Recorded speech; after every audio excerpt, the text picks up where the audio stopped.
Hello student, our YouTube channel The Learning Tree Level Up Your Learning channel to তোমালোকক স্বাগতম জনাইছো। মই তোমালোকৰ আগত দশম শ্ৰেণীৰ অসমৰ ভূগোল নামৰ পাঠটো আলোচনা কৰি আছিলো। অলৰেডি আমি অসমৰ ভৌগোলিক অৱস্থা, অসমৰ জনসংখ্যাৰ ঘনত্ব, বিতৰণ তোমালোকৰ আগত আলোচনা কৰি শেষ কৰিলো। আশা কৰিছো তোমালোকে সেইবোৰ বুজি পাইছা। এতিয়া আমি নেক্সট আমাৰ যেটো অসমৰ ভূগোল নামৰ পাঠটো নেক্সট আমি শিকিবলগীয়া বিষয় হৈছে জনগোষ্ঠী আৰু ভাষিক বৈচিত্ৰ্য। আহা আমি ভিডিওটো আৰম্ভ কৰো। আমি জনগোষ্ঠী বুলি ক'লে আমি এটা কথা আমাৰ মনলৈ আহে যে আমাৰ অসমখনত বিভিন্ন জাতি, ধৰ্ম, বৰ্ণ নিৰ্বিশেষে আমাৰ অসমখনত কি হৈছে জনসংখ্যা বাস কৰিছে বা মানুহে বাস কৰিছে। ইয়াৰ পৰা আমি গম পাম যে আমি জনগোষ্ঠী বুলি ক'লে আমাৰ অসমত বিভিন্ন ধৰণৰ জনগোষ্ঠী আছে। এই জনগোষ্ঠীবিলাকৰ অসমত জনগোষ্ঠী বিভিন্ন ধৰণৰ জনগোষ্ঠী হোৱাৰ প্ৰথম মূল কাৰণটোৱে হৈছে আমাৰ অসমখন নৰ্থ, সাউথ, ইষ্ট, ৱেষ্ট এই চাৰিওফালে আমাৰ অসমখনক বিভিন্ন ৰাষ্ট্ৰ বা বিভিন্ন ৰাজ্যই আগুৰি আছে। এই ৰাজ্য বা ৰাষ্ট্ৰবোৰৰ পৰা অসমৰ ভৌগোলিক অৱস্থা আৰু এই অসমৰ বিভিন্ন প্ৰাকৃতিক সম্পদৰ প্ৰাচুৰ্যতা, জনজীৱনৰ বাবে অসমৰ জলবায়ুৰ উপযোগিতা, অসমৰ কৃষিকাৰ্যৰ সুচল ব্যৱস্থা এইবোৰৰ প্ৰতি আকৰ্ষিত হৈ আমাৰ বিভিন্ন ৰাষ্ট্ৰ বা ৰাজ্যৰ পৰা সীমামূৰীয়া যিকেইখন ৰাজ্য বা ৰাষ্ট্ৰ আছে তাৰ পৰা অসমলৈ বিভিন্ন কাৰণত বিভিন্ন সময়ত প্ৰব্ৰজনেই একমাত্ৰ অন্যতম কাৰণ হৈছে আমাৰ অসমখনত বিভিন্ন জনগোষ্ঠীয়ে পৰিপূৰ্ণ। আৰু এই জনগোষ্ঠীবোৰৰ প্ৰথম কথা ক'বলৈ গ'লে আমি প্ৰথমতে উল্লেখ কৰিব লাগিব অসমলৈ প্ৰব্ৰজন হোৱা প্ৰথম জনগোষ্ঠী হৈছে অষ্ট্ৰিক। আমি কি মনত ৰাখিম? অষ্ট্ৰিক।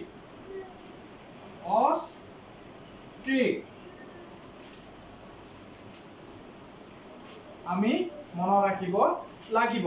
ইয়াৰ পিছতে এই অষ্ট্ৰিকসকল অহাৰ পিছতে আমাৰ অসমলৈ প্ৰব্ৰজন ঘটিছিল মংগোলীয় জনগোষ্ঠীয়সকল। মংগোলীয় জনগোষ্ঠী। জনজাতি আৰু জনগোষ্ঠীৰ মাজত এটা পাৰ্থক্য আছে। তোমালোকক কওঁ যে বিভিন্ন জনজাতি লগ হৈ এটা যিটো সমষ্টিৰ সৃষ্টি হয় সেইটো হৈছে জনগোষ্ঠী। আৰু ঠিক তেনেদৰে অষ্ট্ৰিক জনগোষ্ঠীৰ পিছতে আমাৰ অসমলৈ আহিছিল মংগোলীয় জনগোষ্ঠী। most important। ইয়াৰ পিছতে এই মংগোলীয় জনগোষ্ঠীসকলৰ পিছতে আমাৰ অসমলৈ প্ৰব্ৰজন ঘটিছিল আমাৰ মুছলমানসকল।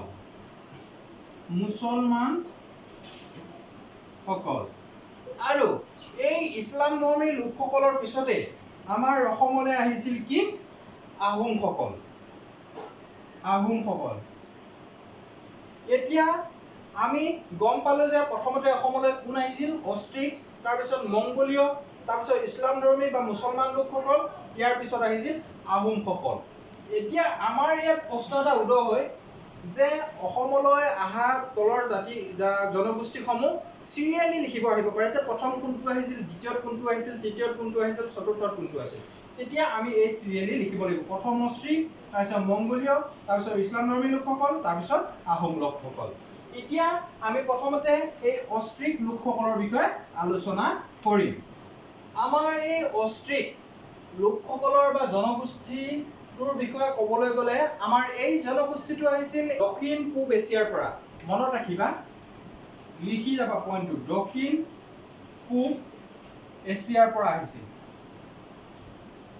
এই জনগোষ্ঠীটো ক'ৰ পৰা আহিছিল? দক্ষিণ পূব এছিয়াৰ পৰা আহিছিল। আৰু এই জনগোষ্ঠীৰ দুটা মেইন কি জনজাতি হৈছে খাচীয়া আৰু তোমালোকৰ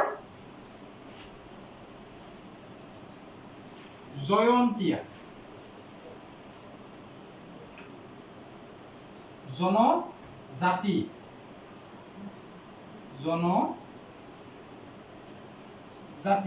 আমি গম পালো যে খাচীয়া আৰু জয়ন্তীয়া এই জনজাতি দুটা কোন জনগোষ্ঠীৰ অন্তৰ্গত? অষ্ট্ৰিক জনগোষ্ঠীৰ অন্তৰ্গত। আৰু এই অষ্ট্ৰিক জনগোষ্ঠীটো আমাৰ চুবুৰীয়া ৰাজ্য মেঘালয়ত পোৱা যায় বা মেঘালয়ত পোৱা যায়। আৰু আমাৰ অসমৰ মেঘালয় সীমামূৰীয়া ৰাজ্য কাৰ্বি আংলং আৰু ডিমা হাছাও আমাৰ অসমৰ কোন কোন জিলাত পোৱা যায়? 1 নম্বৰতে হৈছে কাৰ্বি আংলং আৰু ডিমা হাছাও মানে উত্তৰ কাছাৰ পাৰ্বত্য জিলা ডিমা হাছাও জিলাত পোৱা যায়।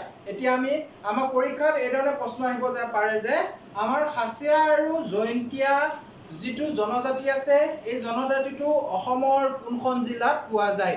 তেতিয়া আমি লিখিব লাগিব যে কাৰ্বি আংলং আৰু উত্তৰ কাছাৰ পাৰ্বত্য জিলা বা ডিমা হাছাও জিলাত পোৱা যায়। ইয়াৰ উপৰি আমাৰ চুবুৰীয়া ৰাষ্ট্ৰ ক'ত পোৱা যায়? মেঘালয় ৰাজ্যত পোৱা যায়। এই অষ্ট্ৰিকৰ পিছতে আমাৰ অসমলৈ প্ৰব্ৰজন ঘটা দ্বিতীয়টো জনগোষ্ঠী আছিল মংগোলীয় জনগোষ্ঠী। কি আছিল? মংগোলীয় জনগোষ্ঠী। মংগোলীয় জনগোষ্ঠী। এই জনগোষ্ঠীটো এছিয়াৰ হিমালয় পৰ্বত অতিক্ৰম কৰি অসমলৈ আহিছিল। আৰু এই জনগোষ্ঠীটোৰ মেইন ভাষা আছিল বৰ্মন ভাষা, তিব্বতীয় বৰ্মন ভাষা। এইটো আমি মনত ৰাখিব লাগিব। তিব্বতীয় বৰ্মন ভাষা কোৱা এইটো হৈছে অসমৰ দ্বিতীয় প্ৰব্ৰজন হোৱা জনগোষ্ঠী। এই জনগোষ্ঠীটোৱে হৈছে অসমৰ আটাইতকৈ ডাঙৰ জনগোষ্ঠী। এই জনগোষ্ঠীটোত অসমৰ খাচীয়াসকলৰ বাহিৰে কোনসকলৰ বাহিৰে? খাচীয়া। অসমৰ প্ৰায়ভাগ এই খাচীয়াসকলৰ বাহিৰে আমাৰ কি পোৱা যায়? মংগোলীয় জনগোষ্ঠীৰ লোকসকল পোৱা যায়। এই মংগোলীয় জনগোষ্ঠীৰ লোকসকল বিশেষকৈ আমাৰ বিভিন্ন জনজাতি আছে। এই জনজাতিসমূহ হৈছে বড়ো। মনত ৰাখিবা যে মংগোলীয় জনগোষ্ঠীৰ জনজাতিসমূহ কি কি বুলি আহিব পাৰে? তেতিয়া আমি লিখিব লাগিব কি? বড়ো। ইয়াৰ পিছতে আহিব আমাৰ মিচিং। লিখি যাবা মিচিং। ইয়াৰ পিছতে আহিব আমাৰ ৰাভা। ইয়াৰ পিছতে আহিব আমাৰ তিৱা বা লালুং। ইয়াৰ পিছতে আহিব আমাৰ দেউৰী। ইয়াৰ পিছতে আহিব আমাৰ সোণোৱাল কছাৰী।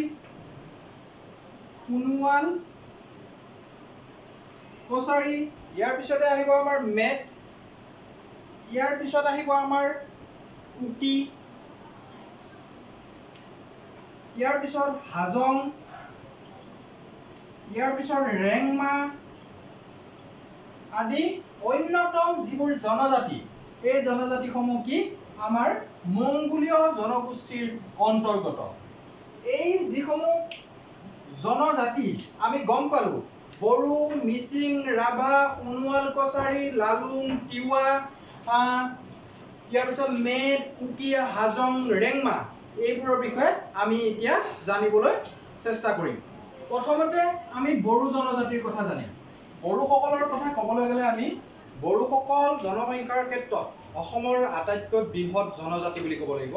অসমত এই বড়োসকলক জনজাতিসকলৰ ভিতৰত এই বড়োসকলক বেছিকৈ পোৱা যায়। ইহঁতৰ জনসংখ্যা বেছি। আৰু এই বড়ো জাতিটো আমাৰ ব্ৰহ্মপুত্ৰৰ উত্তৰ পাৰত পোৱা যায়।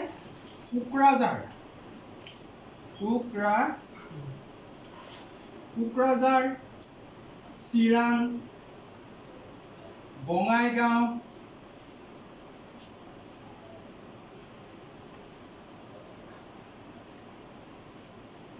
বাক্সা, ওদালগুৰি, শোণিতপুৰ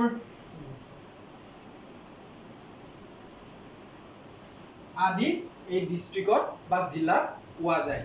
আমি এই কোনটো জাতি কোনখন জিলাত পোৱা যায় এটো আমি মনত ৰাখিব লাগিব। এই মনত ৰখাৰ উপায়টো হৈছে আমি এনেকুৱা এটা কৰিব লাগিব যে মই তোমাক শিকাই দিছো। প্ৰথমৰ আমি লিখি লম মংগোলীয় জনগোষ্ঠী। এখন আমি চাৰ্ট বনাম, এনেকে চাৰ্ট বনাম, দুটা ভাগ কৰিম। ইয়াত লিখিম আমি জনজাতি আৰু এইফালে লিখিম আমি ইয়াৰ জিলাসমূহ। এনেকে কৰি আমি এখন চাৰ্ট বনাম আৰু চাৰ্টখনৰ দ্বাৰা আমি কি কৰিম সহজে মনত ৰাখিব পাৰিম। ইয়াৰ পিছতে আমাৰ দ্বিতীয় জনজাতি হৈছে আমাৰ আহিব মিচিং। এই জনসংখ্যাৰ ফালৰ পৰা আমাৰ মিচিং জনজাতিটো দ্বিতীয় বৃহত্তম জনজাতি, সেকেন্ড। এটো হ'ল ফাৰ্স্ট। বড়োসকল প্ৰথম, মিচিংসকল সেকেন্ড, মানে কি দ্বিতীয় বৃহত্তম জনজাতি। জনসংখ্যাৰ ফালৰ পৰা মিচিংসকল দ্বিতীয় বৃহত্তম জনজাতি। এই জনজাতিটো ক'ত পোৱা যায়? লখিমপুৰ, ডিব্ৰুগড়, যোৰহাট, শিৱসাগৰ আৰু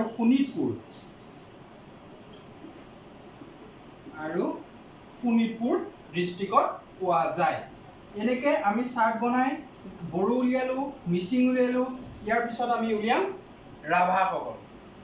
আমাৰ যিসকল ৰাভা জনগোষ্ঠী, এই জনগোষ্ঠী নহয়, ৰাভা জনজাতি। এই ৰাভা জনজাতিটো আমাৰ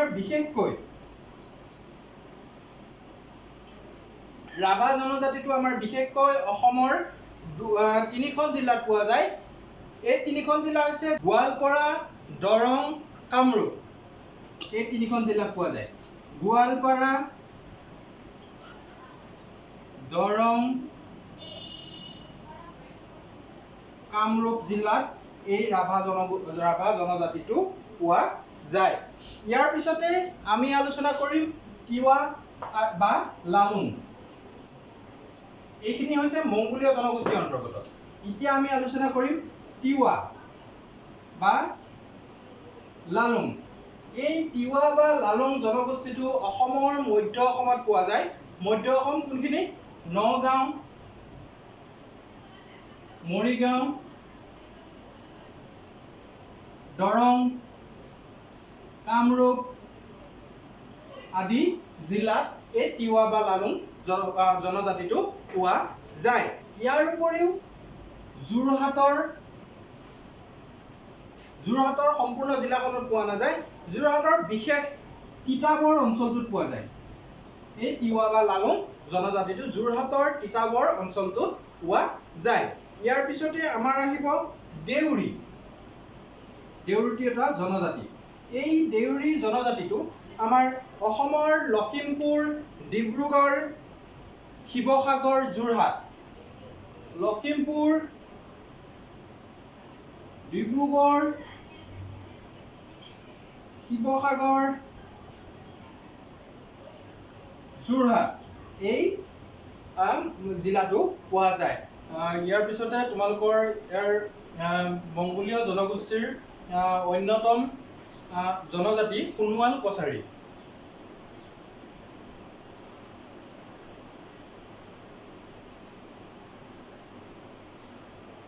এই সোণোৱাল কছাৰী জনজাতিটো আমাৰ ডিব্ৰুগড় জিলা, লখিমপুৰ,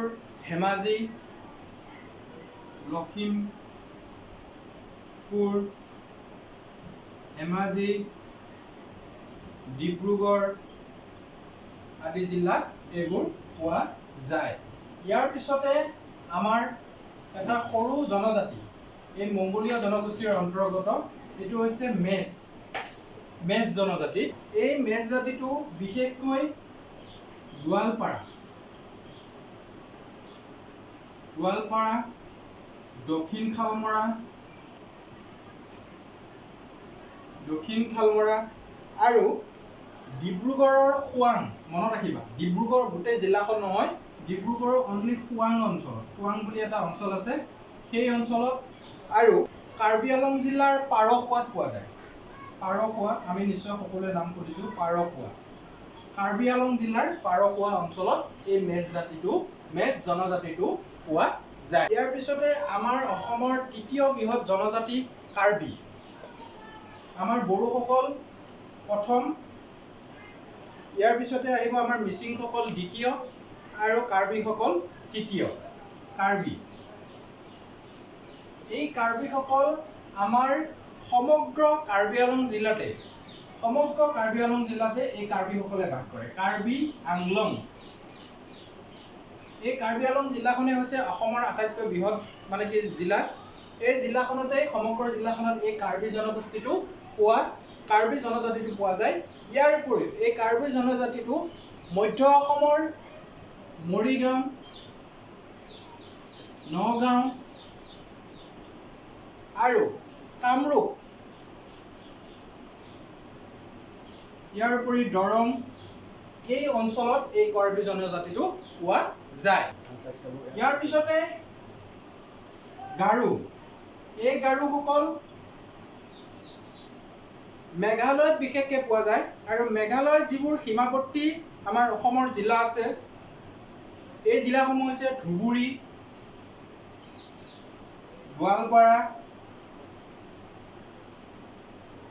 গোৱালপাৰা আৰু আমাৰ যি কামৰূপ জিলাৰ দক্ষিণ অংশত পোৱা যায়। কামৰূপ জিলাৰ দক্ষিণ অংশত পোৱা যায়। ইয়াৰ পিছতে আৰু দুটা জনজাতি আছে, যে কুকি এটা সৰু জনজাতি। আমাক কেতিয়াবা এই জনজাতি কেইটাৰ ওপৰত এনেকৈ প্ৰশ্ন আহে যে কুকি কি? প্ৰশ্নটো আহিব পাৰে, কুকি কি, হাজং কি, বা ৰেংমা কি? What is Rengma, what is Hajong, what is Kuki? এইকেইটা হৈছে একোটা জনজাতি। এই কুকি জনজাতিটো আমাৰ ক'ত পোৱা যায়? এই কুকি জনজাতিটো আমাৰ ডিমা হাছাও জিলাত এই জনজাতিটো পোৱা যায়। আৰু যি হাজং জনজাতিটো, এই হাজং জাতিটো আমাৰ ডিমা হাছাও জিলাতে পোৱা যায়। এই জনজাতি দুটা একদম সৰু জনজাতি। আৰু ৰেংমা হৈছে এটা নগ জনজাতি। এইটো most important. What is Rengma? পৰীক্ষাত পাই আহে হোৱাট ইজ ৰেংমা বুলি। ৰেংমা হৈছে এটা নগা জনজাতি। এই জনজাতিটো ক'ত পোৱা যায়? কাৰ্বি আংলঙৰ চকীহোলা আৰু বৰপথাৰত পোৱা যায়। কাৰ্বি আংলঙৰ দুখন ঠাই আছে, নাম হৈছে চকীহোলা, মনত ৰাখিবা, চকীহোলা আৰু বৰপথাৰ অঞ্চলত পোৱা যায়। ৰেংমা জনজাতিটো ক'ত পোৱা যায়? চকীহোলা আৰু বৰপথাৰ অঞ্চলত। এই চকীহোলা আৰু বৰপথাৰ ক'ত আছে? কাৰ্বি আংলং জিলাত আছে। এই মংগোলীয়সকল অহাৰ পিছতে আমাৰ ককেশীয় এটা জনগোষ্ঠী আছিল। ককেশীয় আমাৰ প্ৰথমতে কি আহিছিল? প্ৰথমতে অষ্ট্ৰিকসকল আহিছিল, তাৰপিছত আহিছিল মংগোলীয়, প্ৰথমতে আহিছিল আমাৰ অষ্ট্ৰিক, তাৰপিছত আহিছিল আমাৰ মংগোলীয়, তাৰপিছত আহিছিল আমাৰ ককেশীয়। এই ককেশীয় জনগোষ্ঠীটো আমাৰ অসমলৈ আহিছিল। এই ককেশীয় জনগোষ্ঠীটো গংগা সমভূমিৰ অঞ্চলৰ পৰা। ক'ৰ পৰা আহিছিল? গংগা সমভূমি। পৰীক্ষাত আহিব পাৰে যে ককেশীয় জনগোষ্ঠীটো ক'ৰ পৰা আহিছিল? গংগা সমভূমীয় অঞ্চলৰ পৰা আহিছিল। এই ককেশীয় জনগোষ্ঠীটো হৈছে অজনজাতীয়। এইটো হৈছে কোনো জনজাতি নহয়, ই হৈছে এটা অজনজাতীয় গোষ্ঠী। আৰু এই অজনজাতীয় গোষ্ঠীসমূহৰ ভিতৰত কি পৰে? এই ব্ৰাহ্মণ,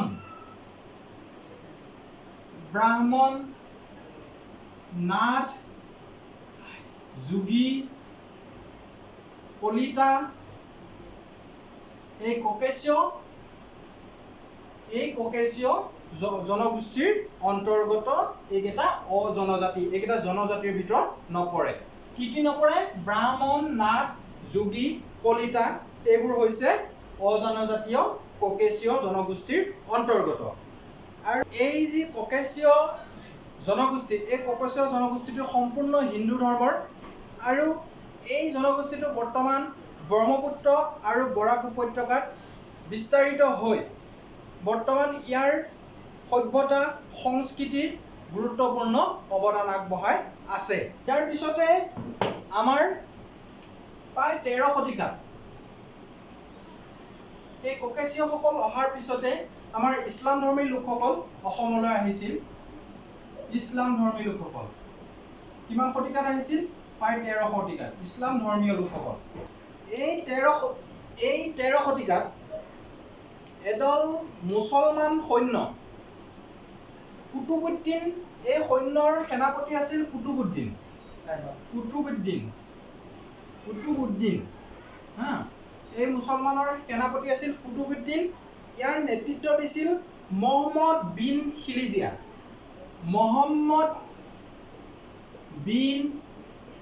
খিলিজিয়া।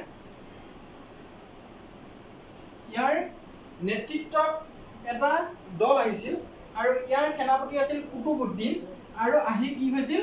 অসমত প্ৰৱেশ কৰিছিল। মুছলমান সৈন্যসকলৰ লগত লগ হৈ কি হৈছিল? অসম আক্ৰমণ কৰিবলৈ হৈছিল।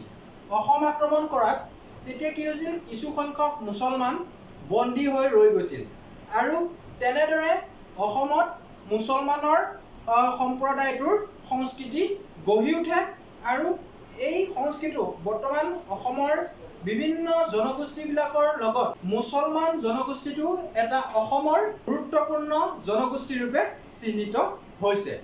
আৰু এই ইছলাম ধৰ্মী লোকসকলৰ আগমনৰ পাছতে 1228 খ্ৰীষ্টাব্দত আমাৰ আহোমসকল অসমলৈ আহিছিল। আহোমসকল, এই আহোমসকলে হৈছে অসমত আধিপত্য বিস্তাৰ কৰা জনগোষ্ঠী। এই আহোমসকলে অসমত প্ৰায় 600 বছৰ ৰাজত্ব কৰিছিল। most important যে আহোমসকলে অসমত কিমান বছৰ ৰাজত্ব কৰিছিল? 600 বছৰ ৰাজত্ব কৰিছিল। এই আহোমসকল আমি বিশেষকৈ আমাৰ উজনি অসমত আমি দেখিবলৈ পাওঁ। উজনি অসমৰ তিনিচুকীয়া, ডিব্ৰুগড়, যোৰহাট, লখিমপুৰ আদি জিলাসমূহত আমি দেখিবলৈ পাওঁ। ইয়াৰ উপৰিও এই আহোমসকল আমি মধ্য অসমৰ মৰিগাঁও, নগাঁও, কামৰূপ, দৰং, শোণিতপুৰ জিলাত আমি এই আহোমসকল পাওঁ। আৰু ইয়াৰ পিছতে এই আহোমসকলৰ পাছতেই আমাৰ অসমলৈ আন এটি উল্লেখযোগ্য জনগোষ্ঠীৰ আগমন ঘটিছিল। এই জনগোষ্ঠী হৈছে কোচ ৰাজবংশী বুলি কয়। কোচ ৰাজবংশীসকল আমাৰ অসমলৈ আহিছিলে। এই কোচ ৰাজবংশীৰ প্ৰতিষ্ঠাতা আছিল বিশ্বসিংহ। মনত ৰাখিবা, বিশ্বসিংহ। পৰীক্ষাত আহিব পাৰে যে কোচ ৰাজবংশীৰ প্ৰতিষ্ঠাপক কোন? বিশ্বসিংহ। এই বিশ্বসিংহৰ নেতৃত্বতে অসমৰ পশ্চিম প্ৰান্তত বিশ্বসিংহই কোচ ৰাজবংশীৰ এখন পশ্চিম প্ৰান্তত ৰাজ্য স্থাপন কৰিছিল। আৰু এই কোচ ৰজাজন বিশ্বসিংহৰ মৃত্যুৰ পাছতে তেওঁৰ পুত্ৰ নৰনাৰায়ণ আৰু মহাবীৰ চিলাৰায়ৰ পৰাক্ৰমী নেতৃত্বত গোটেই অসমতে প্ৰভাৱ বিস্তাৰ কৰিছিল। এতিয়া আমাৰ পৰীক্ষাত প্ৰশ্ন আহিব পাৰে যে বিশ্বসিংহৰ পুত্ৰৰ নাম কি আছিল? চিলাৰায়। আমি মনত ৰাখিব লাগিব। বোলে চিলাৰায় পিতৃৰ নাম কোন আছিল? বিশ্বসিংহ। আৰু কোচ ৰাজবংশীৰ প্ৰতিষ্ঠাপক কোন আছিল? বিশ্বসিংহ। এই সৰু সৰু কথাখিনি আমি মনত ৰাখিব লাগিব। এই কোচ ৰাজবংশী বৰ্তমান ধুবুৰী, কোকৰাঝাৰ, বঙাইগাঁও, গোৱালপাৰা, চিৰাং, বৰপেটা, নলবাৰী, ওদালগুৰি, কামৰূপ, বাক্সা, মৰিগাঁও, নগাঁও, শোণিতপুৰ, দৰং, গোলাঘাট জিলাত বিস্তাৰিতভাৱে আছে। ইয়াৰ কথা আমি লক্ষ্য কৰিলে দেখা পাম যে অসমৰ প্ৰতিখন জিলাতে আমাৰ এই কোচ ৰাজবংশীসকল বিস্তাৰিত হৈ আছে। আমি আজি এই শ্ৰেণীটোত আমি অসমলৈ প্ৰব্ৰজন হোৱা বিভিন্ন জনগোষ্ঠীসমূহৰ বিষয়ে গম পালোঁ। কোন কোন জনগোষ্ঠী? প্ৰথমতে কোন আহিছিল? প্ৰথমতে অষ্ট্ৰিকসকল আহিছিল। তাৰপিছত কোন আহিছিল? মংগোলীয়সকল আহিছিল। তাৰপিছত কোন আহিছিল? তাৰপিছত ককেশীয়সকল। নেক্সট আহিছিল তোমালোকৰ ইছলাম ধৰ্মীয় লোকসকল। তাৰপিছত আহিছিল তোমালোকৰ আহোমসকল। তাৰপিছত আহিছিল কোচ ৰাজবংশীসকল। আমি তাৰ বিষয়ে আজি বিতংভাৱে আলোচনা কৰিলোঁ। আৰু তোমালোকে এই এখন তালিকা প্ৰস্তুত কৰিবা। তালিকা প্ৰস্তুত কৰি ইয়াত লিখিবা জনজাতি আৰু ক'ত ক'ত আছে ইয়াত লিখিবা জিলা আৰু ঠাই এনেকৈ এখন তালিকা প্ৰস্তুত কৰি ল'বা আৰু ইয়াত বড়ো লিখিবা মিচিং লিখিবা ক'ত পায় এনেকৈ এখন তালিকা প্ৰস্তুত কৰি ল'বা আৰু আমি এটা কথা শিকিলো যে জনজাতিসকলৰ ভিতৰত আটাইতকৈ জনসংখ্যাৰ ক্ষেত্ৰত ডাঙৰ জনজাতি কোনটো বড়ো তাৰপিছত সেকেন্ড কোন মিচিং তাৰপিছত কোন কাৰ্বিসকল এই বিষয়ে আমি আজি শিকিলো আৰু এই পিছৰ আমি শিকিবলগীয়া বিষয়সমূহ আমি পাছৰ ক্লাছত তোমালোকৰ লগত আলোচনা কৰিম ধন্যবাদ